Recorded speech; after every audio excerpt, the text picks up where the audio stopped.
मुलांना आपण अशा प्रकारे पाहिलं, की सर्वांसाठी अन्न या भागातील हर एक जे स्पष्टीकरण आहे, त्याच्यातील जे महत्त्वाचे मुद्दे आहेत, याचा मुलांना आपण अभ्यास केला आहे. आता आपण पाहणार आहोत, की प्रश्नोत्तराच्या द्वारे जे आपण कशाप्रकारे सराव, खेळ, परीक्षा आणि प्रश्नोत्तराच्या द्वारे प्रश्नांची उत्तरे सोडवण्याचा आपण प्रयत्न करणार आहोत.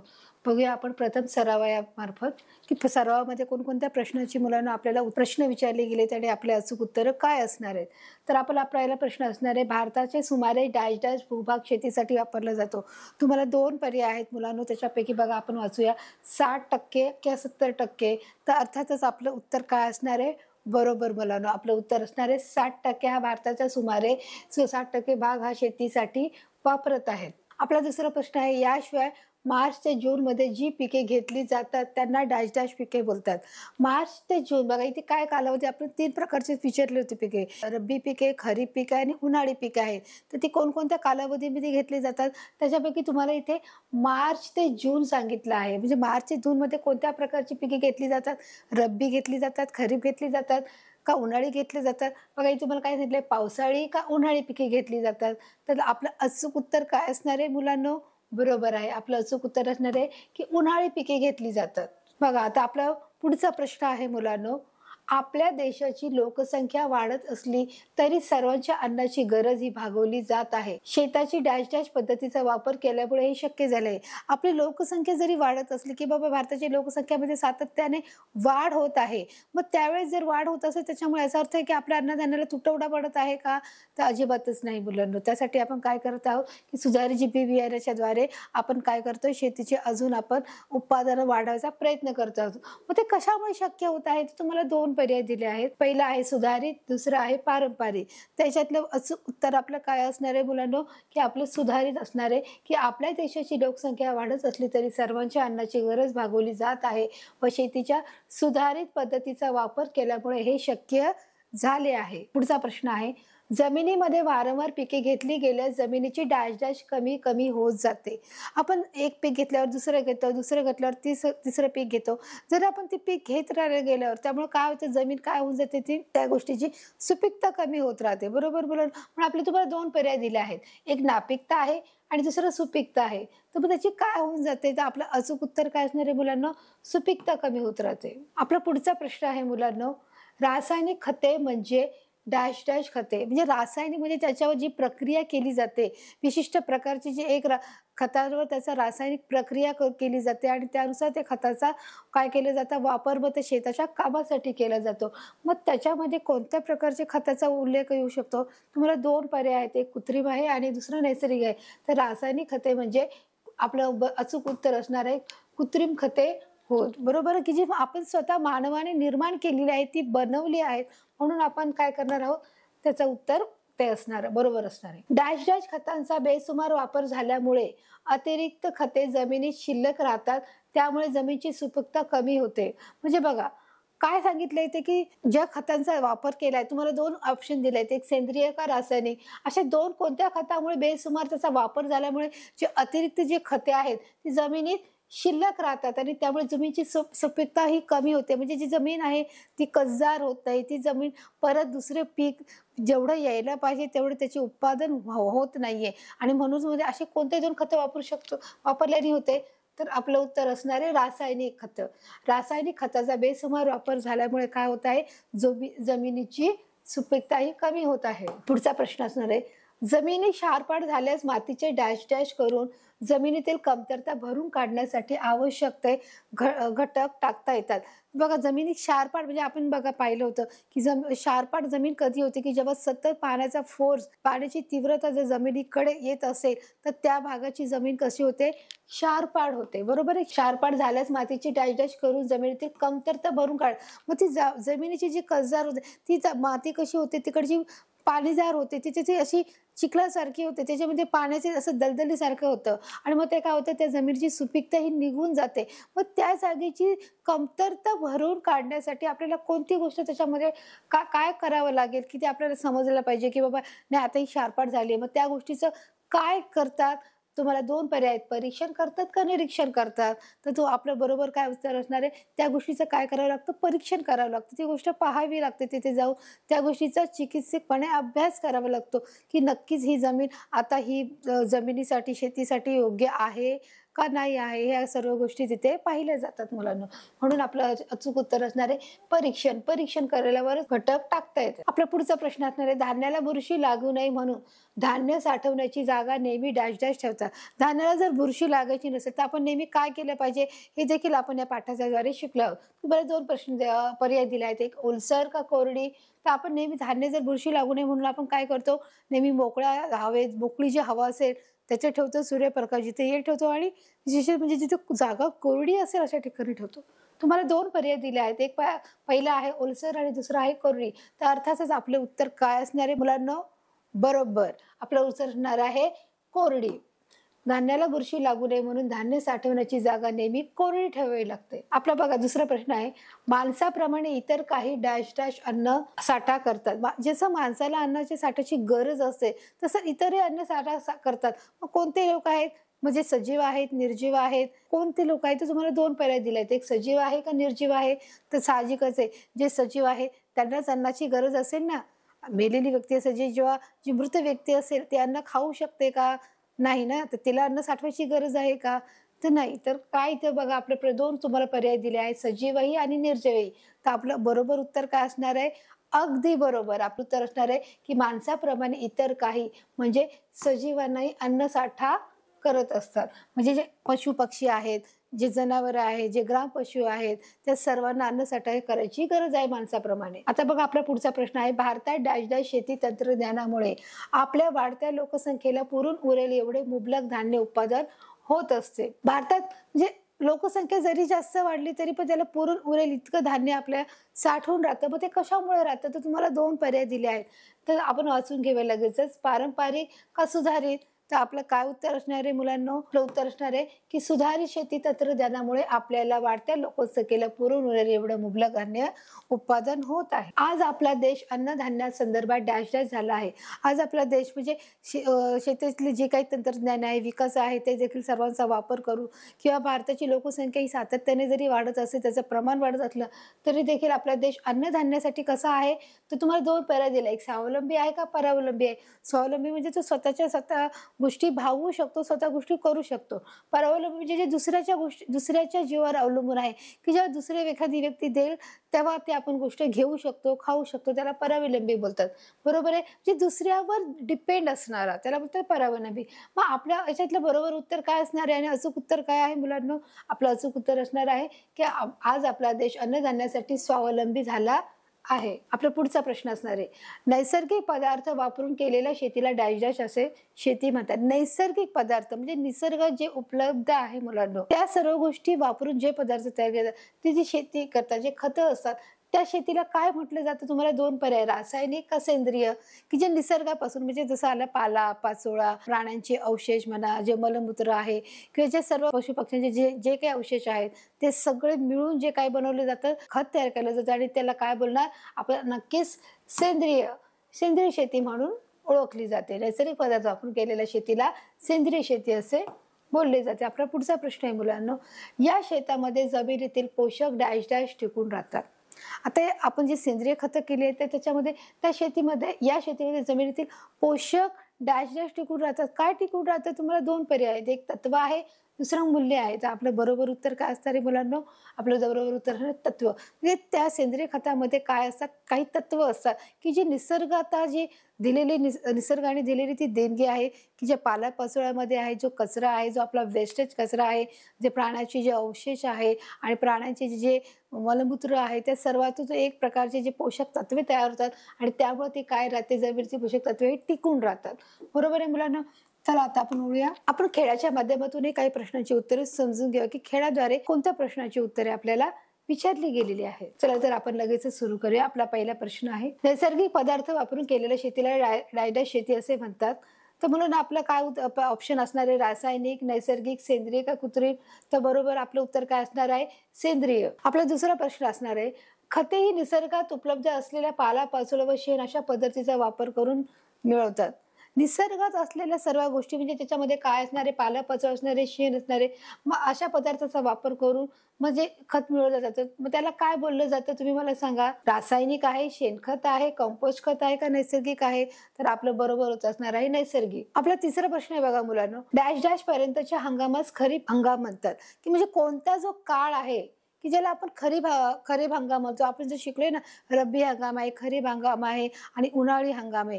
मग त्याचे जे ऋतू दिले आहेत तर त्या ऋतूनुसार तुम्हाला काय सांगायचं, त्या प्रश्नाचं उत्तर सांगायचं. जसं आपण सांगितलं की आता इथे बघा तुम्हाला 4 पर्याय दिलेले आहेत. मे ते ऑक्टोबर, जून ते सप्टेंबर, जुलै ते ऑक्टोबर का एप्रिल ते जून. त्याच्यातलं आपलं कोणतं उत्तर बरोबर असणार आहे मुलांनो? तर आपलं जून ते ऑक्टोबर हे काय असणार आहे? बरोबर उत्तर असणार आहे. आता इथे तुम्हाला चौथा प्रश्न दिलाय, डॅश डॅश पर्यंतच्या हंगामास रब्बी हंगाम म्हणतात, की आता तुम्हाला परत खरीप हंगाम विचारला, आता तुम्हाला रब्बी हंगाम विचारलाय, की रब्बी हंगाम हा कोणत्या काळापर्यंतचा असतो, त्याचा कालावधी काय आहे हे तुम्हाला मुलांना तिथे सांगायचं, की याचा कालावधी कोणत्या काळापासून कोणत्या काळापर्यंत आहे. तुम्हाला इथे परत 4 ऑप्शन दिले गेले आहेत. ऑक्टोबर ते मे पहिला, दुसरा जून ते सप्टेंबर, तिसरा ऑगस्ट ते मार्च आणि चौथा ऑक्टोबर ते मार्च. बरोबर आहे मुलांना? तर आपल्या याच्यातलं बरोबर उत्तर काय असणार आहे? आपलं बरोबर उत्तर असणार आहे ऑक्टोबर ते मार्च. आपला 5वा प्रश्न असणार आहे मुलांनो, डॅश डॅश पद्धतीमध्ये छिद्र असलेल्या नलिका वापरतात, की आता अशा कोणती नलिका आहे की ज्याच्या कोणती सिंचन अशी पद्धत आहे की ज्याच्यामध्ये छिद्रांचा वापर केला गेलेला आहे. मग तुम्हाला त्याच्यापैकी 4 ऑप्शन दिले आहे. तुम्हाला देखील माहिती की त्या छिद्राद्वारे पाण्याची किती आपली बचत होते आणि पाण्याची आवश्यकतेनुसार आपण पाणी वाचवलं जाऊ शकतं आणि तेच पाणी आपण दुसऱ्या कामासाठी, शेतीच्या कामासाठी देखील आपण त्याचा वापर करू शकतो बघा मुलांनो.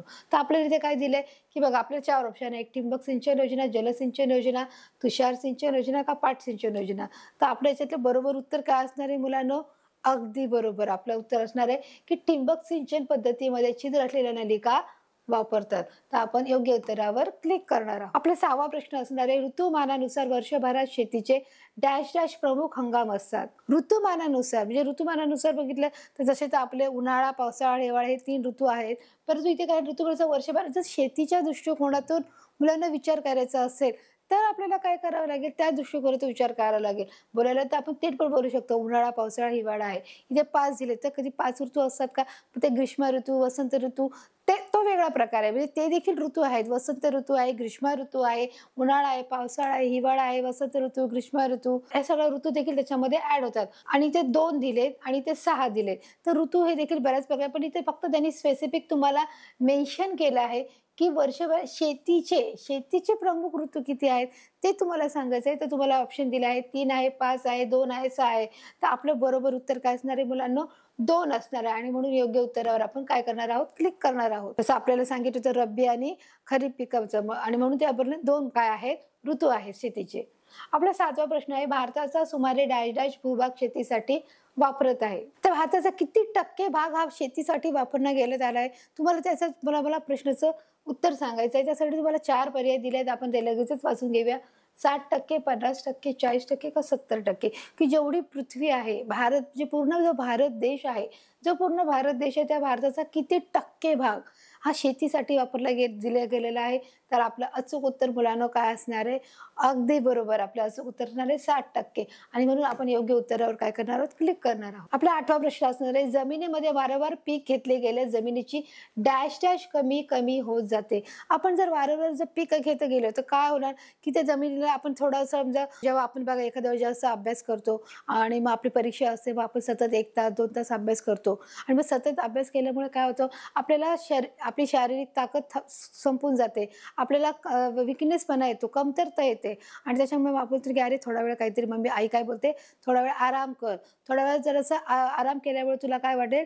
फ्रेश वाटेल, तुला ताजं वाटेल. आणि त्याच्यामुळे जेव्हा आपण वेळोवेळी जेव्हा खरंच आपण अभ्यास करत असतो तेव्हा मध्ये मध्ये आपल्याला काय करायची, थोडा वेळ विश्रांतीची गरज आहे. थोडं आपल्या मनाला वाटेल तर आपण थोडंसं चाललं पाहिजे, मनाला वाटेल तेव्हा आपण थोडंसं संगीत ऐकलं पाहिजे थोड्या वेळापुरता, म्हणजे आपल्याला त्या गोष्टीचा ताण येणार नाही. जो आपण सतत अभ्यास करत असतो त्यामुळे आपल्याला ताण येणार नाही. तसंच ते शेतीचं आहे. तुम्ही एका मागोमाग जर शेतीचे जर मी पिके घेतच राहात तर तिथे काय होईल की त्या जमिनीला काय मिळत नाहीये? आराम मिळत नाही. त्याची सगळे पोषक तत्वे वारंवार निघून जात आहेत. त्या जमिनीतली जे काही तत्वे आहेत ती निघून जात आहेत आणि ती तत्वे मग परत परत तुम्ही शेती जर धान्य जर तुम्ही काढत असाल तर मग त्यावेळेस मग काय होईल, चौथ्या पाचव्या वेळेस जे आवश्यक जशी जे आपल्याला पाहिजे असेल त्याप्रमाणे ते काय होणार नाही, ते धान्याची उपलब्धता आपल्याला हातामध्ये मिळणार नाही आणि त्यामुळे काय होईल, जमिनीची सुपीकता ही काय होणार आहे, कमी कमी होणार. म्हणून आपले 4 ऑप्शन आहे, नापिकता, सुपीकता, कस का मुळे. तर आपलं बरोबर उत्तर काय असणार आहे मुलांना, अगदी बरोबर आपलं काय सुपीकता कमी होणार आहे. म्हणून आपण योग्य उत्तरावर काय करणार आहोत, क्लिक करणार आहोत. आपला 9वा प्रश्न आहे बघा, पावसाबरोबरच नदी, तलाव, विहीर यातील पाण्याचा उपयोग डॅश केला जातो. पावसाबरोबरच की नदीचा, तलावाचा, विहिरीचा यातील उपयोग, पाण्याचा उपयोग कशासाठी केला जातो, तर तुम्हाला 4 पर्याय दिले आहेत. फळझाडांसाठी, कपड्यांसाठी, शेतीसाठी का स्वयंपाकासाठी. तर आपल्या इथे कुठे उल्लेख आलाय का, कपड्यांचा संबंध उपयोग आलाय का, फळाचा उल्लेख कधी आपल्या या पाठात आलाय का, की स्वयंपाकासाठी पाणी लागतं असं आलाय का उपयोग. तर अर्थातच जर आपण शेतीसाठी जर शेतीविषयक जर आपण हा पाठ शिकत आहोत तर आपलं उत्तर काय असणार आहे, की आपल्याला जर पावसाचं पाण्याबरोबर जर पावसाचं पाणी एखाद्या जर कमी आलं तर आपण नदी, तलाव, विहीर याचा देखील पाण्याचा काय करत असतो, उपयोग घेत असतो. म्हणून आपलं बरोबर उत्तर काय असणार आहे, शेतीसाठी. आणि म्हणून आपण योग्य उत्तरावर काय करणार आहोत मुलांना, क्लिक करणार आहोत. आपला 10वा प्रश्न आहे मुलांनो, शेताला पाणी देण्यासाठी डॅशचा वापर करत असत. असत म्हणजे बघा इथे काय दिलंय, असत म्हणजे ती गोष्ट आता पूर्वी होतच आहे पण आता ती होत नाहीये, की ही पारंपरिक पद्धत आहे, की त्याचा ही गोष्ट भूतकाळातली आहे, की आता या गोष्टीचा वापर होतोय का. मग अशी कोणती गोष्ट आहे की त्याचा शेतीला पाणी देण्यासाठी उपयोग करत असेल. मग तुम्हाला पहिला ऑप्शन विचारले, मोटाचा, विहिरीचा, नदीचा का तलावाचा. तर आपलं बरोबर उत्तर काय असणार आहे, ती विहिरी आताही आहे, नदी आताही आहे आणि तलावही आता आहे. मग आता काय नाहीये मुलांना, तर आता काय नाहीये, तर मोठ नाहीये. म्हणून आपलं बरोबर उत्तर काय असणार आहे, मोठेचा वापर करत असे. म्हणून आपण काय करणार आहोत, योग्य उत्तरावर क्लिक करणार आहोत. चला आता आपण परीक्षा या प्रश्नाच्या द्वारे की परीक्षेमध्ये कसे प्रश्न विचारले जातात त्याच्याद्वारे आपण प्रश्नाची उत्तरे पाहणार आहोत. बघा आपला पहिला प्रश्न असणार आहे, भारताचा सुमारे डॅश भूभाग हा शेतीसाठी वापरत आहे. भारताचा किती टक्के भाग हा शेतीसाठी दिला जातो, जमिनीसाठी दिला जातो, जेणेकरून त्याच्यातून अन्नधान्याचा पुरवठा करता येईल, काढता येईल आणि ते भारतातील हर एक व्यक्तीला ते पुरवलं जाईल या दृष्टिकोनातून त्याचा मुलांना विचार केला जातो. बघा आपण लगेच ऑप्शन वाचून घेऊया, 60%, 40%, 50%, 70%. तर आपलं उत्तर तुम्हाला माहित आहे मुलांना, आपलं उत्तर काय आहे, अगदी बरोबर आपलं उत्तर आहे 60%. डॅश पर्यंतच्या हंगामास रब्बी पिकं म्हणतात. बघा काय तुम्हाला विचारले, रब्बी पीक म्हणजे हा त्याचा काळ तुम्हाला विचारले की कोणता काळ आहे जो रब्बी पिकाचा काळ आहे. तर बघा आपण ऑप्शन वाचून घेऊया, ऑक्टोबर ते मे, ऑगस्ट ते मार्च, जून ते सप्टेंबर का ऑक्टोबर ते मार्च. तर आपलं उत्तर काय असणार आहे, ऑक्टोबर ते मार्च. आपला तिसरा प्रश्न आहे, डॅश पद्धतीमध्ये छिद्र असलेल्या नलिका वापरतात. कोणत्या पद्धतीमध्ये जिथे छिद्र असतात त्या कोणत्या नलिकेमध्ये जे छिद्र असतात त्याचं तुम्हाला कोणती सिंचन पद्धत आहे की ज्याच्यामध्ये त्याचा वापर केला गेलेला आहे छिद्रांचा. तर तुम्हाला 4 पर्याय दिले गेलेले आहेत. पहिला पर्याय आहे ठिबक सिंचन योजना, तुषार सिंचन योजना, जलसिंचन योजना आणि चौथा आहे पाट. तर आपलं उत्तर काय असणार आहे मुलांनो, बरोबर आपलं उत्तर असणार आहे ठिबक सिंचन योजना. तर आपला 14 प्रश्न असणार आहे, नैसर्गिक पदार्थ वापरून केलेल्या शेतीला डॅश शेती म्हणतात. तर नैसर्गिक पदार्थ वापरून केलेला कोणती शेती आहे की बाबा ज्याच्यात नैसर्गिक पदार्थाचा वापर केला गेलेला आहे आणि मग त्यावरती शेती करतात. तर आपले 4 पर्याय आहेत, एक आहे रासायनिक, दुसरं सेंद्रिय, तिसरं आहे नैसर्गिक आणि चौथं आहे कृत्रिम. तर आपलं बरोबर उत्तर काय असणार आहे मुलांना, की सेंद्रिय खताचा काय केलेला जातो, नैसर्गिक पदार्थ वापर करून शेतीला सेंद्रिय शेती असे म्हणतात. आपला बघा 5वा प्रश्न आहे मुलांना, ऋतुमानानुसार वर्षभरात शेतीचे डॅश प्रमुख हंगाम असतात. ऋतुमानानुसार वर्षभरात शेतीसाठी लागणारे किती ऋतू असतात ते तुम्हाला दिलेले 3, 2, 5, 6. तर आपलं अचूक काय आहे तुम्हाला माहित आहे मुलांना, आपलं अचूक उत्तर काय आहे, 2 आहे. म्हणून आपण योग्य उत्तरावर क्लिक करणार आहोत. आता आपला 6वा प्रश्न आहे, जमिनीमध्ये वारंवार पिके घेतली गेल्यास जमिनीची डॅश कमी कमी होत जाते. काय कमी होत जाते, तर आपण बार खूप वेळा जर आपण त्या जमिनीत पिकं घेतली गेली तर त्या जमिनीतील पोषक तत्व हे कमी होतात आणि त्याच्यामुळे मग जमिनीची काय होते, नापीकता होते, कस कमी होतो, सुपीकता राहते का मुळे होतात, त्याला काय होतं. तर आपलं उत्तर काय असणार आहे, साहजिकच आहे त्याची काय होते, जमिनीमध्ये वारंवार पीक घेतल्यामुळे जमिनीची सुपीकता ही काय होते, कमी कमी होत जाते. आपला 7वा प्रश्न आहे मुलांनो, डॅश खते ही निसर्गतः उपलब्ध असलेल्या पालापाचोळा व शेण अशा पदार्थाचा वापर करून मिळवतात. जे निसर्ग जी उपलब्ध असलेली जी खते त्याचा सर्वांचा मिळून वापर केली जाते त्या खताला काय बोललं जातं, रासायनिक, कंपोस्ट खत, शेणखत का नैसर्गिक. तर अर्थातच काय बोलले जाणार आहे, बरोबर आहे तुमचं, अगदी उत्तर अचूक आहे. त्याला आपण बोलणार नैसर्गिक. आपला 8वा प्रश्न आहे बघा, डॅश पर्यंतच्या हंगामास खरीप पिके म्हणतात. आता आपण पाहिलं होतं की रब्बी पिके कोणत्या काळापर्यंत असतात आणि आता तुम्हाला त्यावेळेस आपण प्रश्न उत्तर दिलं. आता इथेच विचारले तुम्हाला की खरीप पिकेचा कालमर्यादा काय आहे त्याची, तर त्याचं तुम्हाला ते उत्तर सांगायचं आहे. पण आधी आपण ऑप्शन वाचून घेऊया. मे ते ऑक्टोबर, जुलै ते ऑक्टोबर, जून ते ऑक्टोबर, का एप्रिल ते जून. काय बरोबर उत्तर असणार आहे मुलांना आपलं? तर अर्थातच आपलं उत्तर काय असणार आहे, जून ते सप्टेंबर असणार आहे. पावसाबरोबरच नदी, तलाव, विहीर यातील पाण्याचा उपयोग डायटॅच केला जातो. पावसाबरोबर जर आपल्याला शेती करायची असेल आणि पावसाचे पाणी जर आपल्याला कमी पडत असेल तर आपण पावसाबरोबर शेती, नदी, तलाव याचा देखील आपण वापर करत असतो. पण ते कोणत्या कामासाठी करत असतो तुम्हाला ऑप्शन वाचून घेऊया. फळझाडासाठी, शेतीसाठी, कपड्यासाठी का स्वयंपाकासाठी? तर अर्थातच आपलं उत्तर काय आहे मुलांनो? बरोबर, आपलं उत्तर काय असणार आहे, शेतीसाठी त्याचा काय केला जातो, वापर केला जातो. आपला 10वा प्रश्न आहे मुलांनो, शेतीला पाणी देण्यासाठी डॅश वापर करत असतात. शेतीला पाणी देण्यासाठी आपण करत असत म्हणजे आता याच्यात कोणती पद्धत नाही आहे ते तुम्हाला विचारले की शेतीसाठी पाणी देण्यासाठी कोणता वापर करत असत, म्हणजे ही गोष्ट आता होऊन गेलेली आहे. तर आपण पाहिलंय बघा, मोठेचा, नदी, विहीर, तलाव ह्या तिन्ही गोष्टी आताही आहेत का? हो, आताही आहेत. नदी आहे, विहीर आहे, तलाव आहे. मग काय नाही मुलांना, मोठं आहे. तर मग मोठं आपलं काय असणार आहे, बरोबर उत्तर असणार आहे. सहज आपण पुढे वळूया की आपण पाहिलं अभ्यास, सराव, खेळ, परीक्षा. आपला शेवटचा टॉपिक राहिला आहे जो प्रश्न उत्तर. त्याच्यामध्ये तुम्हाला काही लघुत्तरी प्रश्न आहेत, काही दीर्घोत्तरी प्रश्न आहेत, ते देखील आहेत. आणि ते प्रश्न कशा माध्यमातून आणि कोणत्या माध्यमातून विचारलेत ते देखील आपण लगेचच पाहून घेऊया. आपल्याला कोणापासून अन्न मिळते? साहजिकच आपल्याला कोणापासून मुलांना अन्न मिळते? आपल्याला परिसरातून अन्न मिळते, आपल्याला वनस्पतीपासून अन्न मिळते, पर्यावरणातून अन्न मिळते. पर्यावरणात काय आहे? वनस्पती आहे. आणि वनस्पतीपासूनच आपल्याला काय, वनस्पती आपला मूळ घटक आहे, मूळ स्तोत्र आहे. त्याच्यापासून आपल्याला काय मिळतं मुलांना? अन्न मिळते. भारताचा सुमारे किती टक्के भूभाग हा शेतीसाठी वापरत आहे? तर याचं उत्तरही मुलांना तुम्हाला माहित आहे. किती आहे? भारताचा सुमारे किती टक्के भाग आहे? अगदी बरोबर, आपला 60% भाग हा काय आहे, शेतीसाठी उपलब्ध आहे. भारताचा सुमारे 60% भूभाग हा शेतीसाठी वापरात आहे. आपल्या बघा पुढचा प्रश्न आहे, वर्षभरात शेतीचे किती हंगाम आहेत? तर ते कोणते आहेत? वर्षभराचे किती हंगाम आहेत शेतीसाठीचे? तर ते 2 आहेत. पहिला आहे खरीप आहे, दुसरा आहे रब्बी आहे. बरोबर मुलांना, आपण या पाठामध्ये शिकलो आहे. वर्षभरात शेतीचे 2 हंगाम आहे.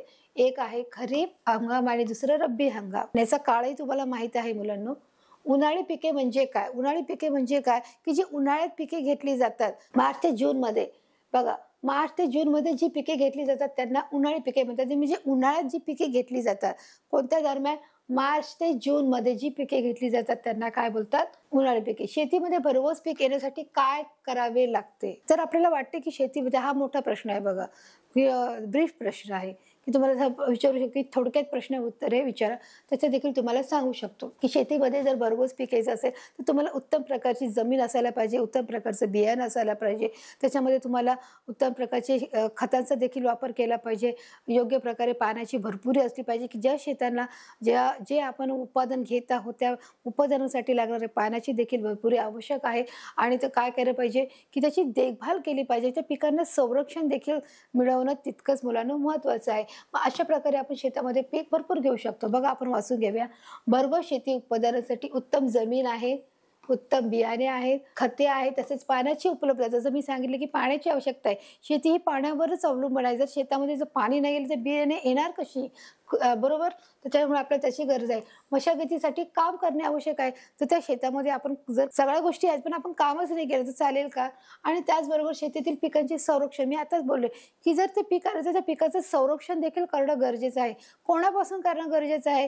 जे जंगली जनावर आहेत, की आपण जेव्हा रात्री घरी जातो तर कधी कधी रात्री जंगली जनावरे जे शेतामध्ये येतात आणि ते पिकांची नासधुडी करतात. जे पक्षी आहेत ते देखील काय करतात की जे येऊन ते दाणे खाऊन जातात. म्हणजे शेतकऱ्यांनी केलेले जे काही अन्नधान्याचं जे मेहनतीने केलेलं आहे ते काय होऊन जातं, त्यांच्या पिकांचं नुकसान होऊन जातं. कधीतरी काय होतं की एखादे जंगली जनावरांचे एखादा खूप मोठा जो टोळा जातो त्या शेतातून जातो, त्याच्यामुळे देखील ती तिथे त्यांचे जे आहे ते पायाखाली ती तुडवली जातात आणि त्याच्यामुळे ते देखील अन्नधान्य पायाखाली जमिनीमध्ये गेल्यामुळे त्या अन्नाचा देखील नाश होतो. म्हणून आपल्याला त्याचं संरक्षण पण करणं तितकंच गरजेचं आहे की तिथे त्याची देखभाल करणं, तिथे राहून तिथे त्या पिकांची काळजी घेणं ते देखील तितकेच गरजेचं आहे. आपला पुढचा प्रश्न आहे, सुधारित बियाणे म्हणजे काय? मग ती कोणती आहे? सुधारित बियाणे म्हणजे काय की जे रासायनिक प्रक्रिया केलेली आहे त्याला आपण काय म्हणतो सुधारित बियाणे. म्हणजे मग ती कोणती आहे? गहू आहे, ज्वारी आहे, भात आहे, भुईमूग आहे. आता संशोधन करून सुधारित बियाणे तयार केली जातात. म्हणजे ज्याच्यावर संशोधन केलं जातं त्याला काय बोलतात? सुधारित बियाणे म्हणतात. त्याच्यात कोणते पडतात? ज्वारी, गहू, भात, भुईमूग या सर्व प्रकार याच्यामध्ये मोडले जातात की त्याच्यावर प्रक्रिया केली जाते एक प्रकारची. त्याच्यात त्याला बोलतात सुधारित बियाणे. म्हणजे काय?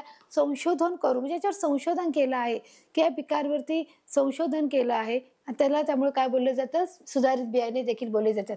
मी ती कोणती आहे? ज्वारी, गहू, भात आणि भुईमूग आहे. भूजल पातळी कशामुळे वाढते? हा भूजलाचा अर्थच काय आहे? भूजल म्हणजे भू म्हणजे जमीन आणि जल म्हणजे पाणी. पाण्यातील जमिनीची पातळी ही कशी वाढते ते आपण आपल्याला बघणार की कशा प्रकारे वाढते. ते एक तर ते नदीद्वारे अडवले जाते किंवा पाणी अडवलं जातं. नद्यावर धरणे बांधून किंवा ते पाणी, पाटाचं पाणी अडवून पाण्यासाठी त्याचा वापर केला जातो. त्यामुळे असे केल्याने भूजल पातळी वाढते.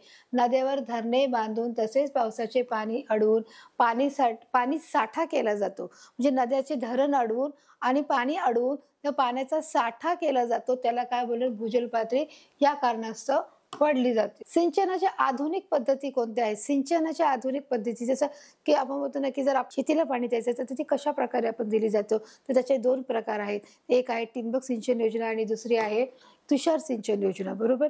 की जे ठिबक सिंचन योजनेद्वारे जे जे नलिका लावलेले असतात त्याचे जे छोटे छोटे छिद्र असतात त्याला काय म्हणतात? ठिबक सिंचन योजना. आणि तुषार सिंचन योजना म्हणजे ज्याला पाईप लावले गेले आहेत आणि जे डायरेक्ट झाडावरती पाणी पडतं, त्या शेतावर पाणी पडतं आणि अशा प्रकारे त्या सर्व शेताला पाणी मिळलं जातं. ह्या आधुनिक पद्धती आहेत. सिंचनाच्या आधुनिक पद्धती कोणत्या आहेत? ठिबक सिंचन योजना आणि तुषार सिंचन योजना. आपण पुढे जाऊया. आधुनिक काळात ठिबक सिंचन पद्धती अधिक उपयुक्त का आहे? की आता आपण 2 जे सिंचन योजना पाहिल्या त्याच्यातील त्यांनी विचारले की ठिबक सिंचन योजना का बरं उपयुक्तची आहे? कारण ठिबक सिंचन योजना ही नलिकेद्वारे एकमेकाला जोडली जाते. पूर्ण या रस्त्यापासून ते त्या रस्त्यापर्यंत ती जोडली जाते आणि त्या नलिकेद्वारे जे छोटे छोटे छिद्र असतात त्या छिद्राद्वारे फक्त मुळांना लागेल इतकंच पाणी त्यांना ते पुरवलं जातं आणि त्याची सोय उपलब्धता करून दिली जाते आणि अतिरिक्त पाणी हे वाचवलं जातं आणि ते पाणी वाचल्यामुळे परत ते पुढच्या शेतीला किंवा ज्या शेताच्या कामाला ते पाणी त्याचा वापर केला जातो आणि म्हणून ही सिंचन योजना आहे, जी ठिबक सिंचन योजना आहे ती अधिक उपयुक्त आहे. प्रश्नाचं उत्तर बघूया. ठिबक सिंचन पद्धतीमध्ये छिद्र असलेल्या नलिका वापरतात. त्यामुळे पिकाच्या मुळापाशी आवश्यक तेवढेच पाणी जाते. आताच नाही की जेवढं आवश्यक आहे तेवढंच पाणी जातं, बाकीचं पाणीचा काय होतं? वापर होत नाही आणि ते पाणी वाचवलं जातं. पाणी ठिबकतं त्यामुळे उपलब्ध पाण्याचा पुरेपूर वापर होतो आणि जे उपलब्ध पाणी, जे उरलेलं पाणी त्याचा पुरेपूर वापर आपण पुढच्या कामासाठी देखील केला जातो. आपला 10वा प्रश्न आहे, आपल्या मातीत खते मिळून मातीची सुपीकता का वाढवावी लागते? की जे आपल्याला जी सुपीकता जी कमी झाली आहे त्याची सुपीकता आपल्याला का वाढवावी लागते? कारण जमिनीमध्ये, मी तुम्हाला आताच सांगितलं, जमिनीमध्ये वारंवार आपण जे पिकं घेतलेली जातात त्या पिकांमुळे काय होतं? त्या जमिनीची सुपीकता ही कमी कमी होत जाते आणि म्हणून आपल्याला मातीत खते मिसळून त्या मातीची काय करावी लागते? सुपीकता ही वाढवावी लागते. बघा मुलांनो, अशा प्रकारे आपण सर्व अभ्यासाद्वारे, सरावाद्वारे, खेळद्वारे, परीक्षेद्वारे, प्रश्न उत्तराद्वारे आपण या पाठाचा संपूर्णरित्या मुलांना अभ्यास केला आहे की खते, जो आपला प्रश्नाचा टॉपिकच आहे सर्वांसाठी अन्न, तर त्याच्यामध्ये आपण शेतीविषयीची अधिक माहिती जाणून घेतली. शेती म्हणजे काय? शेतीची कामे म्हणजे कोणती? पारंपरिक पद्धती कोणत्या? आधुनिक पद्धती कोणत्या? हरित क्रांती कोणती आहे? शेतीसाठी लागणारे जे वर्षभराचे जे ऋतू आहेत, जे रब्बी पीक आहे, हंगामी पीक आहे आणि उन्हाळी पीक आहे, ते कशा प्रकारे, ते कोणत्या महिन्यामध्ये येतात, सेंद्रिय खत काय आहे, या सर्वांचा जो आपण अभ्यास या पाठामध्ये मुलांनो केलेला आहे आणि हा पाठ तुम्हाला अतिशयरित्या सोप्या भाषेत समजून सांगण्याचा मी प्रयत्न केला आणि मला खात्री आहे की हा पाठ तुम्हाला नक्कीच आवडला असेल. भेटूया अशा पुन्हा एका नवीन पाठामध्ये. तोपर्यंत नमस्कार.